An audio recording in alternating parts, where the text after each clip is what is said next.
Baik ya, kita lanjutkan tentang SPT.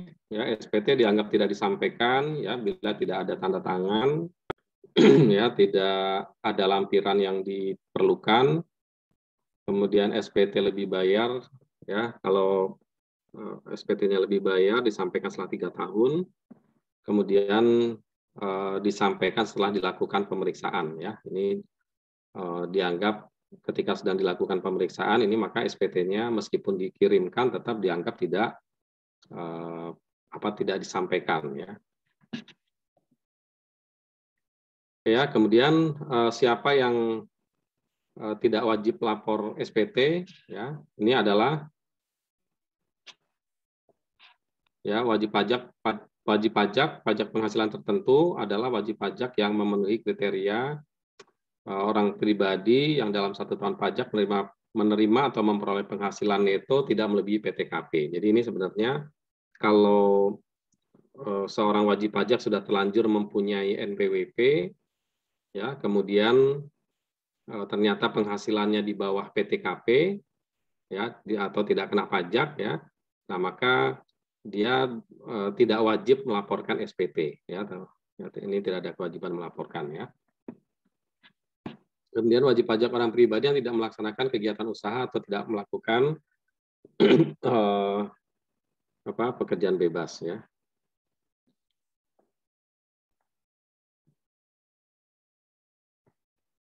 Mungkin dikoreksi ya. Ini untuk ini sudah nggak relevan ya.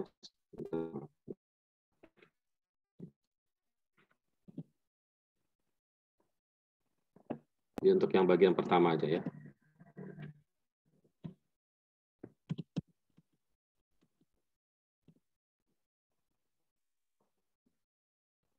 Ya, jadi ini wajib pajak yang tidak melebihi penghasilannya itu tidak melebihi PTKP, ya maka dikecualikan dari menyampaikan SPT tahunan, ya. Tapi tentu ada prosedur lain ya, karena biasanya kalau sudah ada SPT, sudah ada NPWP, kalau dia tidak menyampaikan SPT kemudian ditegur ya dia harus menyampaikan bukti-bukti gitu ya bahwa penghasilannya di bawah PTKP. Jadi lebih baik sebelum menyampaikan sebelum batas waktu penyampaian SPT ada komunikasi dulu ya dengan kantor pajak ya bahwa penghasilannya tidak melebihi PTKP. Ya, kemudian ini penyampaian SPT ya, SPT ini ada batas waktu penyampaian ya. Jadi kalau untuk jenis SPT yang bentuknya massa ya, pemotongan, ya misalnya pemotongan dan pemungutan, ya maka ini adalah tanggal 20 hari maksimal 20 hari setelah akhir masa pajak. Jadi kalau misalnya masa pajak Januari ya, atau masa pajak Februari misalnya, maka batas waktu pelaporannya adalah tanggal 20 bulan Maret gitu ya. Nah, ini adalah batas waktu penyampaian SPT ya.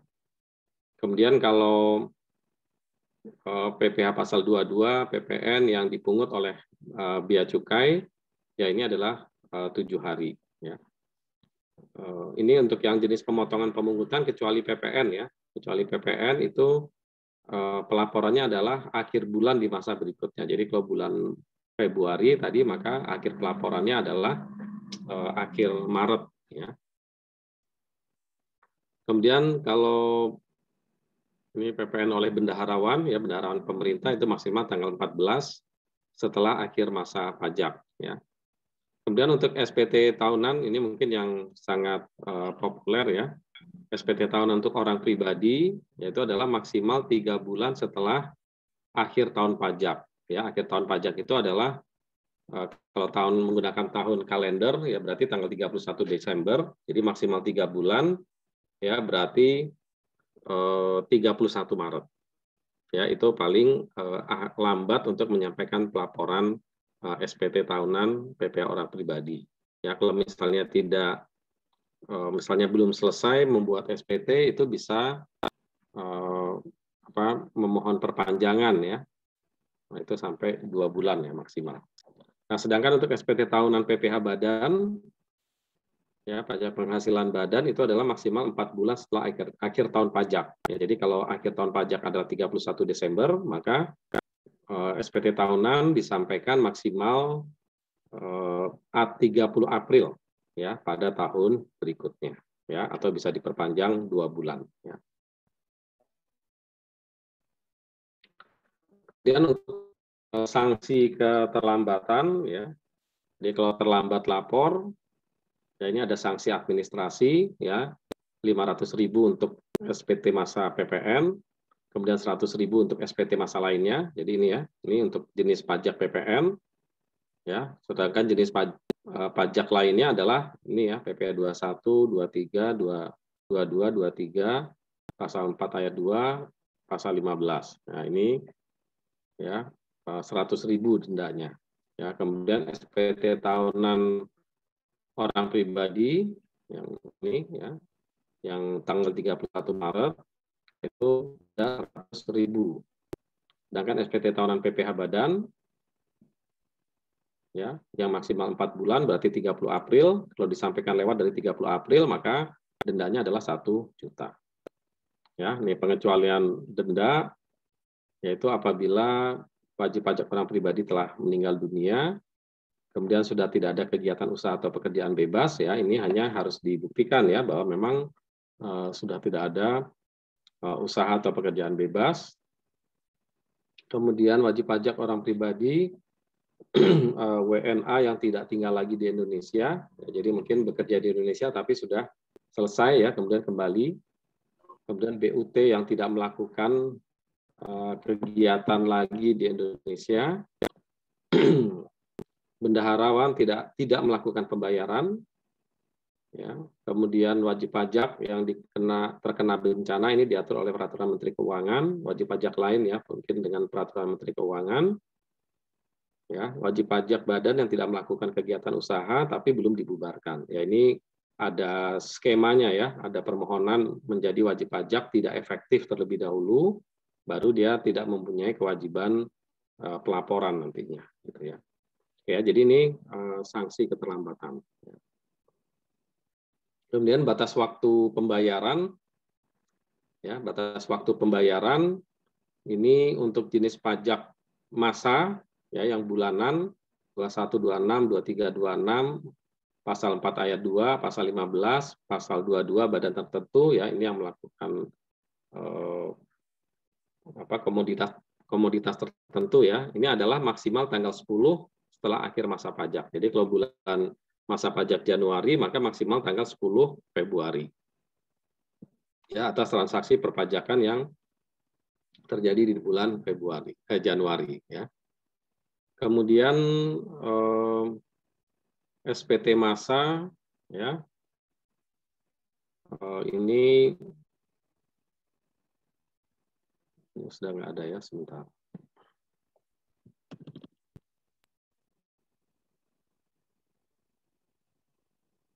Ya, SPT massa untuk PPh final yaitu dibayarkan paling lambat tanggal 15. Ya. SPT PPh final ya, PPh final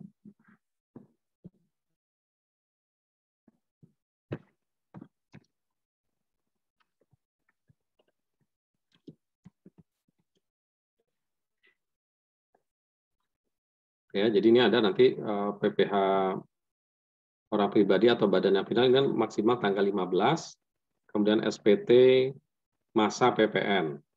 Ya. Sedangkan untuk SPT tahunan PPh ya, jadi kalau misalnya menghitung SPT untuk orang pribadi atau badan itu ada kekurangan pembayaran pajak ya. Tadi kan SPT apa penjelasannya? Nah, SPT ini adalah berisi pajak terutang. Gitu ya. Nah, wajib pajak ya, gitu ya. Jadi ada melaporkan penghitungan dan pembayaran pajak ya di SPT.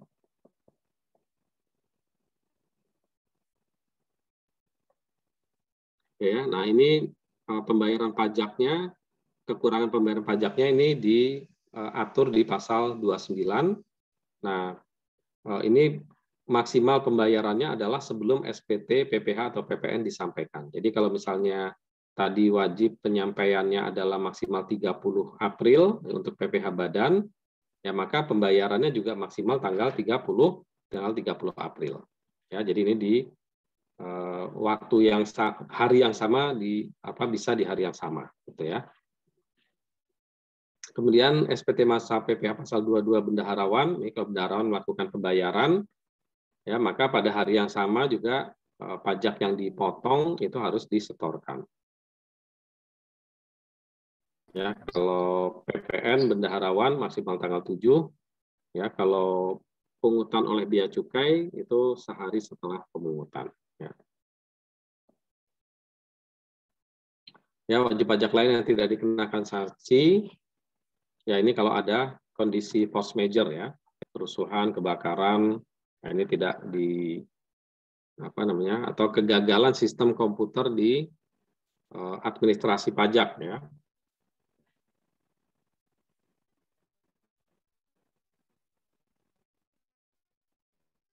Kenapa ada pertanyaan?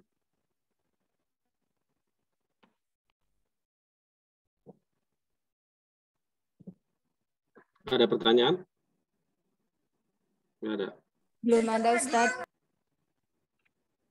Oh iya, oke. Tadi ada yang present. Oke ya. Nah, jadi ini atau ada kegagalan sistem komputer administrasi penerimaan negara, ini juga bisa dibebaskan dari sanksi ya. Kemudian pelaporan pada hari libur gitu ya. Atau ini dulu ya sebentar. Nah, ini untuk pembayaran ya. Pembayaran ini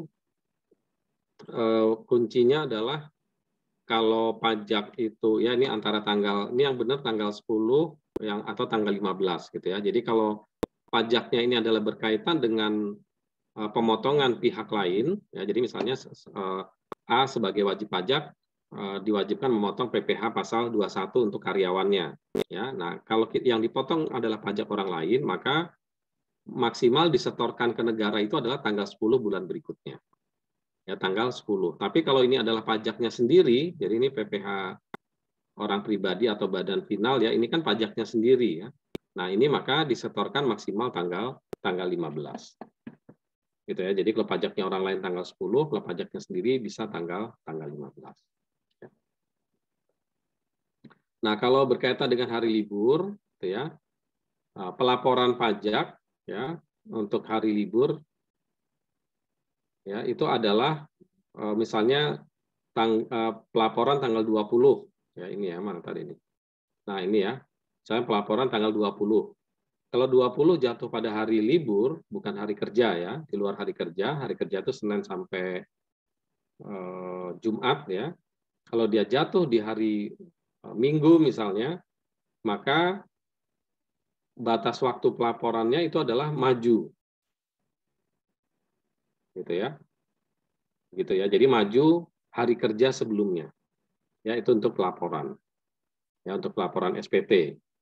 Ya, jadi kalau laporan itu maju. Tapi kalau pembayaran ya itu adalah mundur. Gitu ya. Jadi kalau pada tanggal 10 misalnya itu jatuh pada hari Minggu, maka pembayarannya mundur 1 hari. Gitu. Jadi tanggal 11 misalnya hari Senin itu tidak dianggap terlambat. Oke ya. Kemudian untuk jenis pembayaran pajak atas produk surat-surat tagihan pajak ya, misalnya surat tagihan pajak, surat ketetapan pajak, hasil keberatan, ya SK keberatan dan sebagainya itu biasanya adalah jangka waktunya 1 bulan sejak tanggal diterbitkan. Oke ya. Kemudian atas permohonan wajib pajak, Direktorat Jenderal Pajak dapat memberikan persetujuan untuk mengangsur atau menunda pembayaran. Ya, paling lama 12 bulan. Jadi boleh ditunda tapi maksimal 12 bulan. Ya. Oke ya. Nah ini ketika diangsur ini ada denda yang dikenakan ya. Nah, denda ini untuk dikenakan denda bunga ya, tapi ini besarnya menurut peraturan terbaru ya. Menurut peraturan terbaru adalah ini mengikuti bunga acuan ya. Jadi sudah tidak menggunakan 2% lagi setelah ditetapkan di dalam Undang-Undang Cipta Kerja ya. Jadi sebelum Undang-Undang Cipta Kerja, ini saya tambah sedikit ya. Nah ini kemarin saya sampaikan ya terakhir pada undang-undang yang tahun 28 tahun 2007 atau nomor 16 tahun 2009. Nah, tetapi ada peraturan-peraturan baru lagi ya, Undang-Undang Cipta Kerja ini khususnya tadi dalam denda yang tadinya 2% per bulan dirubah menjadi bunga acuan. Ya, bunga acuan itu berarti besarannya ditentukan dengan bunga pasar ya, kemudian ditetapkan oleh Menteri Keuangan. Ya, jadi nanti Menteri Keuangan menerbitkan. Ini kalau untuk periode misalnya sekarang nih Oktober sampai November misalnya gitu ya, maka pengenaan bunganya adalah sekian, pengenaan denda ya, pengenaan dendanya adalah sekian gitu ya. Nah itu kemudian terakhir juga ada Undang-Undang Harmonisasi Peraturan Perpajakan ya, ini yang baru disahkan beberapa hari yang lalu ya, minggu lalu baru disahkan, tapi ini kebanyakan berlaku di tahun 2022 ya untuk yang harmonisasi peraturan perpajakan. Oke ya, jadi ini untuk yang berkaitan dengan denda bunga ya, nanti ini mengikuti acuan bunga acuan dari Menteri Keuangan ya. Oke ya, jadi ini mengikuti bunga acuan ya. Kemudian sanksi administrasi perpajakan ya, ini ada kalau slide sebelumnya itu pernah disampaikan adanya pidana ya, pidana dan sanksi administrasi.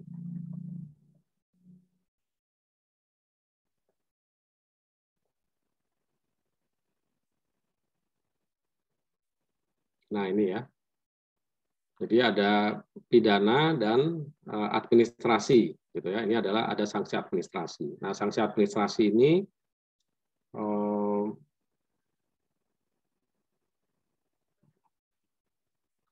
ya, sanksi administrasi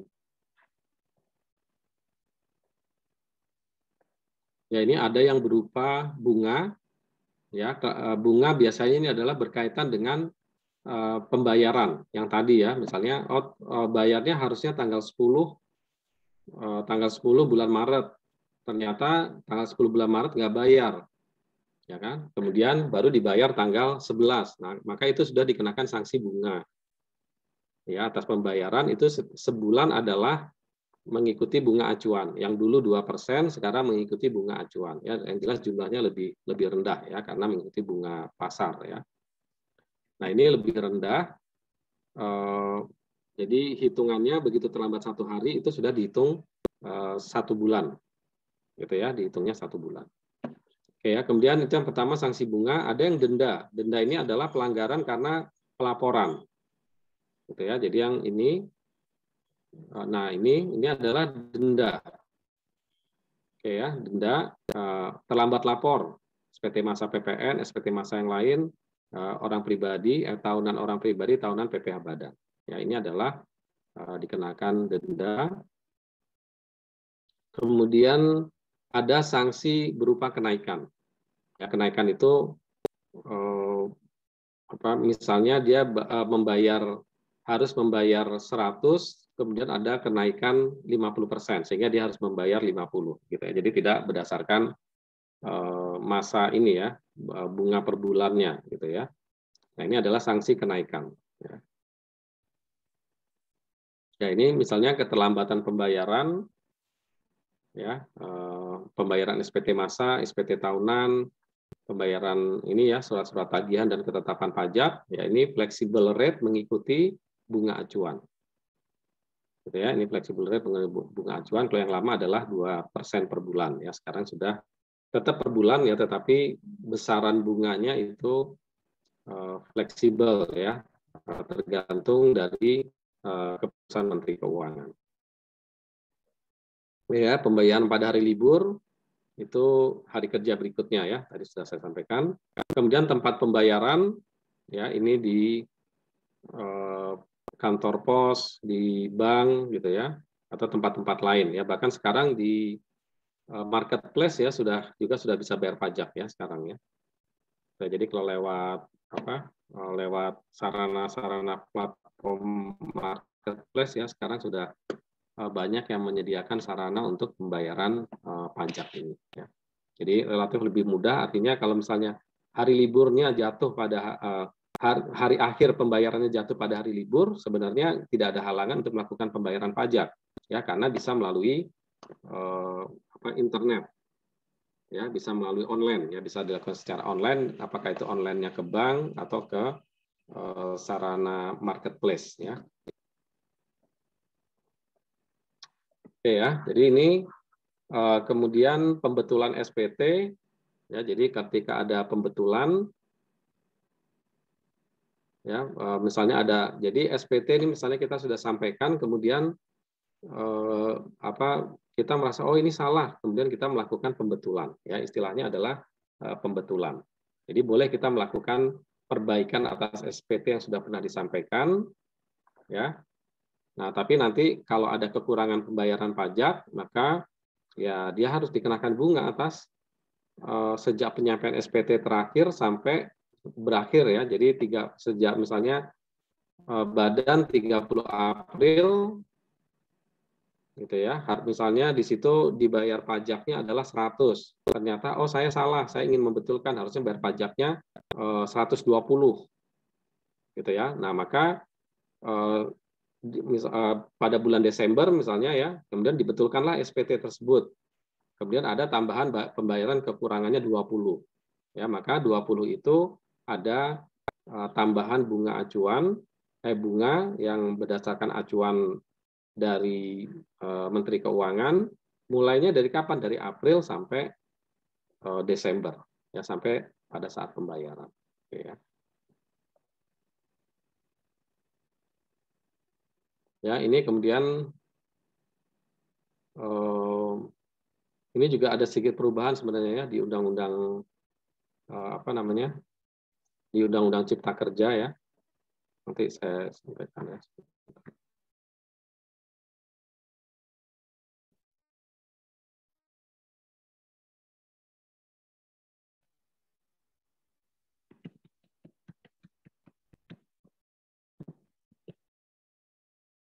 Bentar ya, saya lihat yang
nah ini ya. Jadi ini adalah perubahan di Undang-Undang KUP ya. Jadi di Cipta Kerja ya. Jadi ini ada karena kealpaan tidak menyampaikan SPT atau menyampaikan SPT tetapi isinya tidak benar ya, yang tadinya kenaikan sebesar 200% ya kemudian dihapuskan ya. Kemudian ada yang di Undang-Undang Cipta Kerja dikenakan kenaikan 50%,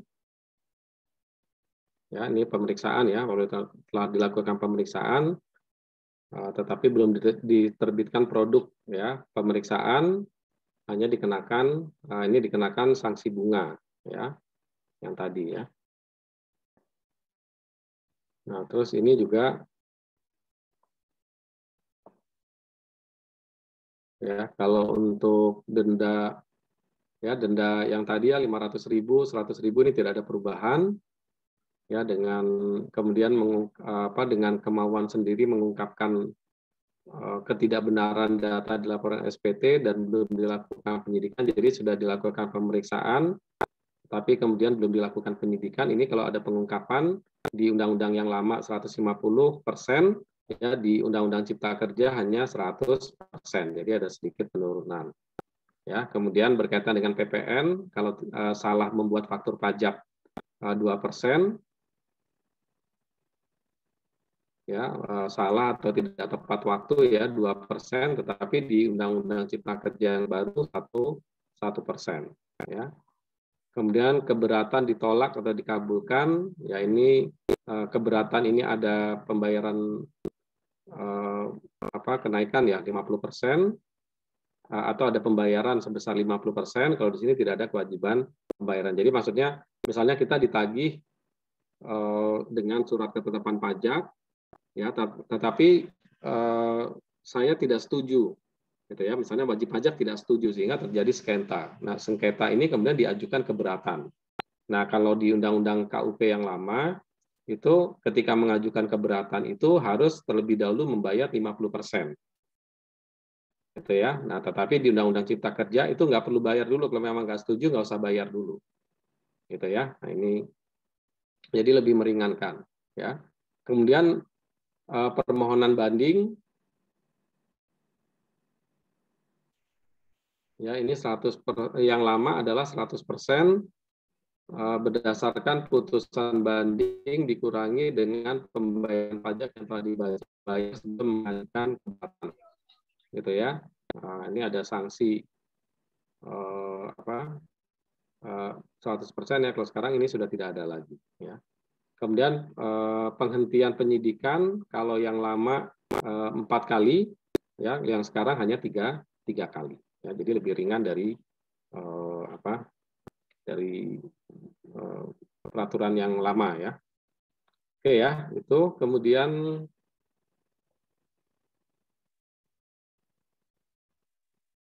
ini ya, maaf ya tadi nggak dibesarkan ya. Oke, kemudian ya ini pembetulan ya, saya kira ini saya lewatin aja. Oke. Kemudian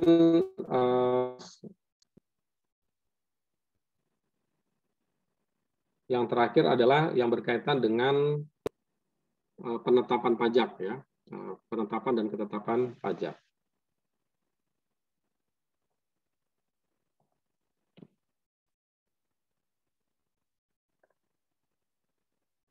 Oke.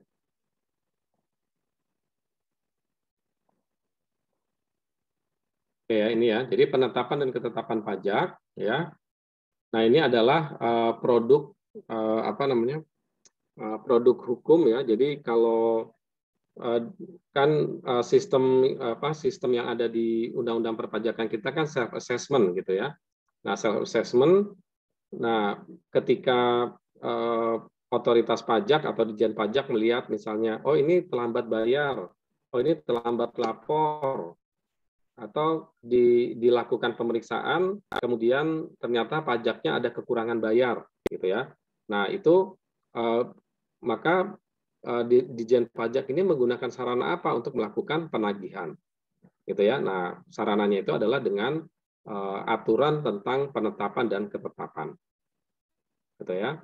Nah kalau ketetapan, ya, nah ini surat ketetapan pajak, ya ini adalah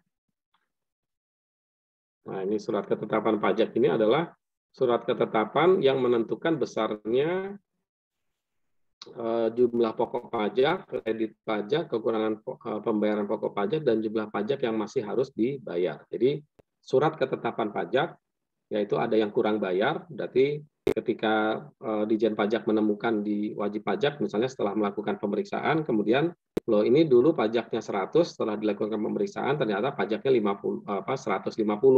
Nah, maka yang 50-nya ditagih dengan surat ketetapan pajak. Ya, jadi ini adalah produk hukum yang mendasari Dijen Pajak untuk menagih kekurangan pajak kepada wajib pajak. Oke, ya. Ini kurang bayar, kemudian ada kurang bayar tambahan apabila dilakukan pemeriksaan yang kedua kali. Ya, jadi misalnya ini tahun pajak 2017 dilakukan pemeriksaan, sudah selesai, keluar SKP kurang bayar, tapi kemudian ada data baru sehingga diperiksa lagi pada tahun yang sama. Nah, kalau ada kekurangan bayar pajak, maka ini ditagih dengan surat ketetapan pajak kurang bayar tambahan. Ya, kemudian ada lebih bayar, ya bisa saja ya wajib pajak melaporkan 100, gitu ya. Kemudian ternyata harusnya cuma 80. Jadi ada kelebihan bayar 20. Nah, ini biasanya mungkin yang lebih bayar ini kalau memang wajib pajak ya misalnya mengajukan permohonan pengembalian kelebihan bayar. Nah, ini harus diperiksa, kemudian otoritas pajak atau Dijen Pajak ini menerbitkan surat ketetapan pajak lebih bayar sehingga dananya bisa dikembalikan. Gitu ya. Jadi kalau masih ingat yang kemarin apa? Kalau misalnya saya seorang wajib pajak kelebihan membayar pajak. Ya, maka diperiksa, kemudian dasar untuk mengembalikannya apa? Maka pemeriksa harus atau Dijen Pajak harus menerbitkan surat ketetapan pajak lebih bayar. Ya, sesuai dengan hasil pemeriksaan. Ya, atau hasilnya ternyata nihil. Gitu ya. Kalau nihil berarti tidak ada pengembalian pajak dan tidak ada kekurangan pembayaran pajak. Oke ya.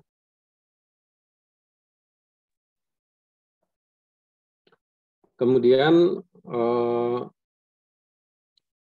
surat tagihan pajak. Nah, ini adalah surat yang digunakan ya oleh pajak untuk melakukan penagihan sanksi administrasi. Ya, berupa bunga atau denda. Ya, jadi misalnya terlambat bayar. Tadi ya. Harusnya tanggal 10 dia bayar tanggal 12. Nah, gitu ya. Maka kemudian ditagih dengan bunganya ditagih ya, bunga dengan bunga acuan tadi ditagih dengan STP. Atau misalnya dia denda terlambat lapor 100.000, 500.000, maka ditagih dengan STP. Ya. Ya, ini dasar hukumnya ya, dasar hukumnya. Kemudian ya ininya ya, ringkasannya ya, ringkasan dari pasal 13 ya, pasal 13 di Undang-Undang KUP itu ada berkaitan dengan ini ya denda ya, berkaitan dengan denda. Jadi ini berdasarkan pemeriksaan. Nah, ini juga bunganya nanti dikoreksi ya. Ini bunga acuan ya. Harusnya sudah yang terbaru.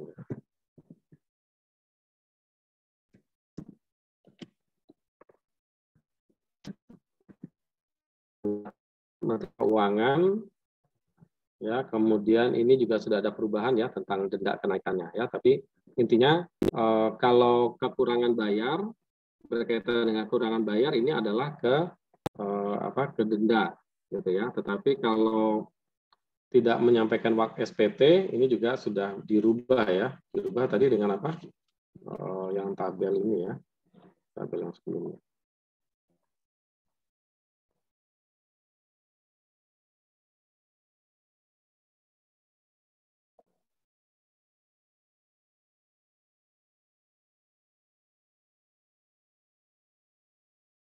Ya. Nah, ini ya jadi kenaikan kemudian nanti ada pemotongan oleh pihak kalau misalnya tidak disetorkan ini kena denda ya, kenaikan. Kemudian kalau kaitannya dengan PPN ya ini tidak seharusnya dikompensasikan atau tidak seharusnya dikenakan tarif 0%. Jadi misalnya PPN lebih banyak kemudian dikompensasikan ke bulan berikutnya. Ya, ternyata tidak dikompensasikannya berapa? 100, tapi ternyata menurut pajak hanya 80, maka ada selisih 20 yang tidak seharusnya dikompensasikan. Gitu ya, maka itu kemudian didenda dengan 100%. Ya. Kemudian PPh pasal 2829 ini pembukuan dan kekurangan bayar pajak akhir tahun. Ya, ini kalau PPh sendiri ada kenaikan 50%, tetapi kalau pajaknya orang lain, gitu ya, jadi pajak pemotongan tadi ya, pemotongan, tapi kemudian nggak kita setor, nah ini kena dendanya 100%. Tetapi kalau pajaknya kita sendiri itu 50%. Ya.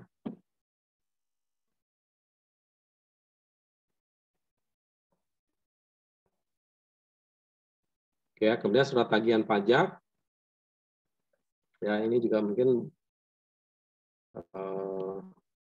ini sudah berganti ya, ini bunga acuan. Ya, kemudian kalau PPN juga ini dendanya sudah berubah tadi ya, jadi menjadi 1%. Ya. Ya, jadi per bulannya berapa bunga acuan diikuti aja, gitu ya, sesuai dengan acuan yang diterbitkan oleh Menteri Keuangan. Oke ya, kemudian pembetulan ketetapan pajak ini juga bisa dilakukan ya, misalnya oh ini salah gitu ya, karena ada salah ketik, salah jumlah dan sebagainya, ini juga bisa dilakukan pembetulan. Ya, kita bisa melakukan permohonan untuk dilakukan pembetulan ke Ditjen Pajak. Ya, oke ya ini. Nah kemudian setelah proses diterbitkannya surat ketetapan pajak, gitu ya, kalau ternyata wajib pajak ini tidak melakukan pembayaran, ya maka setelah jatuh tempo ya, setelah jatuh tempo tidak dilakukan pembayaran, maka kemudian pajak bisa melakukan aktivitas penagihan. Gitu ya. Jadi tadi misalnya atas STP, SKB kurang bayar, SKB kurang bayar tambahan, ada SK pembetulan, keberatan dan seterusnya yang tidak tidak dilakukan pembayaran oleh wajib pajak, maka Ditjen Pajak akan aktif melakukan penagihan. Ya. Nah, kemudian kalau misalnya penagihannya masih nggak dibayar juga, ya kemudian diterbitkan surat paksa. Jadi tetap penagihan tapi dengan dengan surat paksa, gitu ya. Kemudian yang terakhir ini adalah penagihan seketika dan sekaligus, ya ini apabila tindakan penagihan dilaksanakan oleh jurusita pajak kepada penagih pajak tanpa menunggu tanggal jatuh tempo pembayaran. Jadi misalnya jatuh tempo bulan depan, baru terbit hari ini kan 1 bulan. Maka kalau perlu dilakukan penagihan seketika dan sekaligus bisa dilakukan saat ini juga untuk harus dibayar semuanya, tidak menunggu jatuh tempo. Ya, nah ini dalam hal apa? Yaitu apabila si penanggung jawab pajak ya akan meninggalkan Indonesia selama-lamanya. Misalnya orang asing mau pulang ke negaranya sudah selesai tugasnya. Ternyata ada pajak yang masih kurang, maka ditagih seketika dan sekaligus.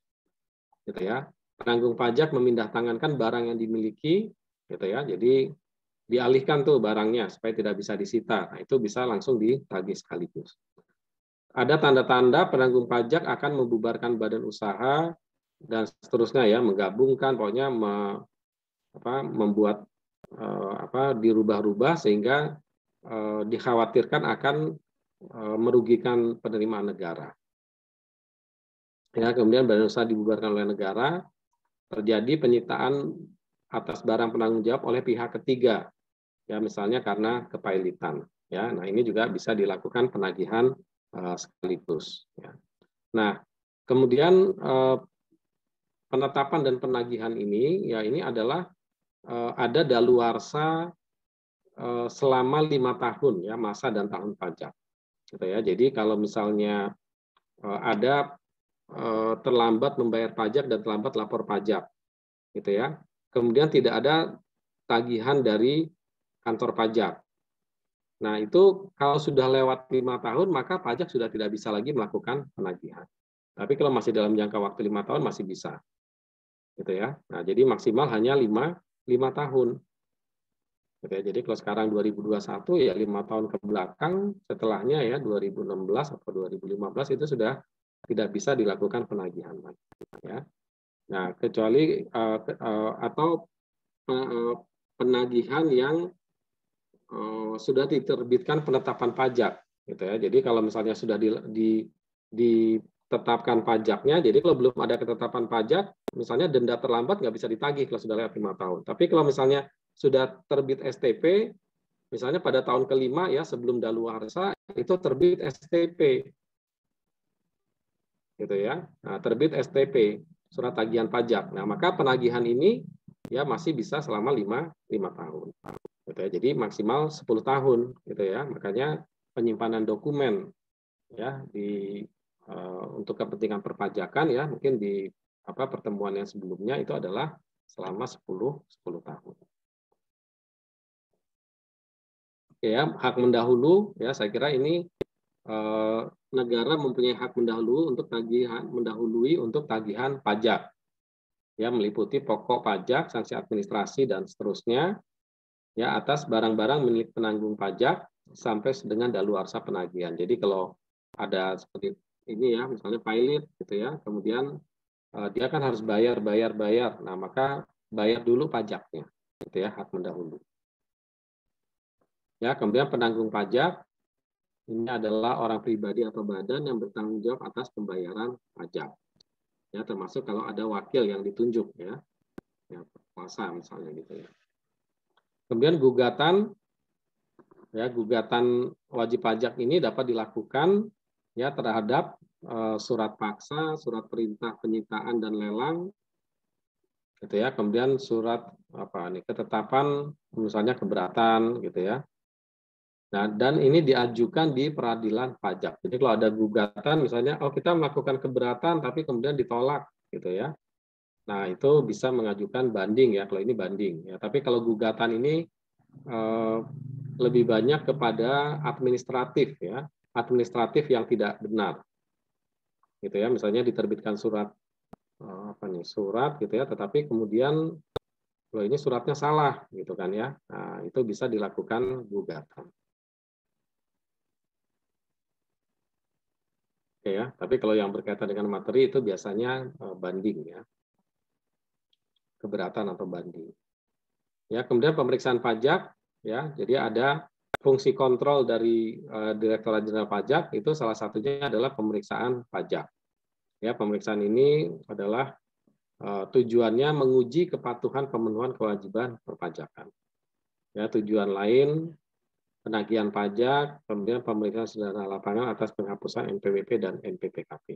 Oke ya, jadi ya seperti audit gitu ya, dilakukan pemeriksaan atas laporan keuangan, kemudian dihitung ulang pajaknya oleh pemeriksa pajak. Kemudian tindakan yang selanjutnya adalah ada penyidikan. Ya, ini adalah apabila berkaitan dengan tindak pidana ya, berarti ada tindak pidana di bidang perpajakan ini ya, membuat terang tentang tindak pidana di bidang perpajakan.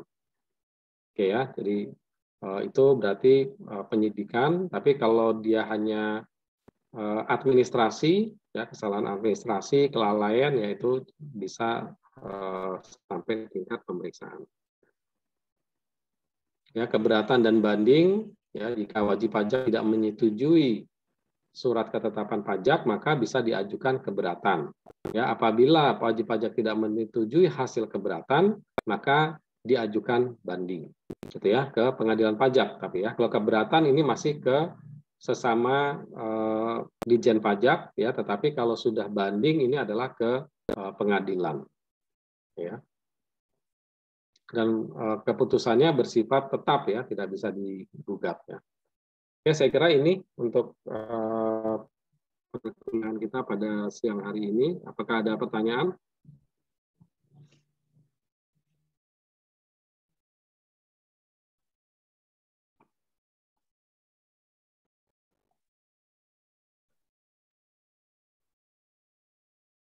Ada pertanyaan mungkin?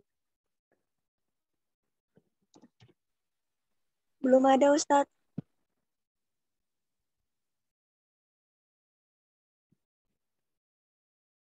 Oke ya, baik ya. Kalau tidak ada ya, saya kira karena juga sudah jam 1 lewat ya, kita cukupkan saja untuk pertemuan kita. Bentar ya.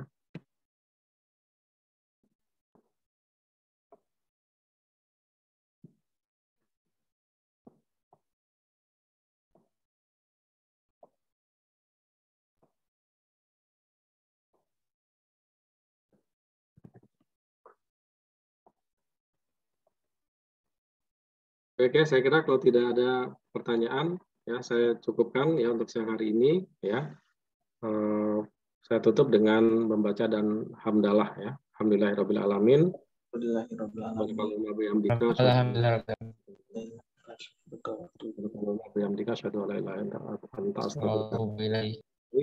Ya, assalamualaikum warahmatullahi wabarakatuh. Waalaikumsalam warahmatullahi wabarakatuh.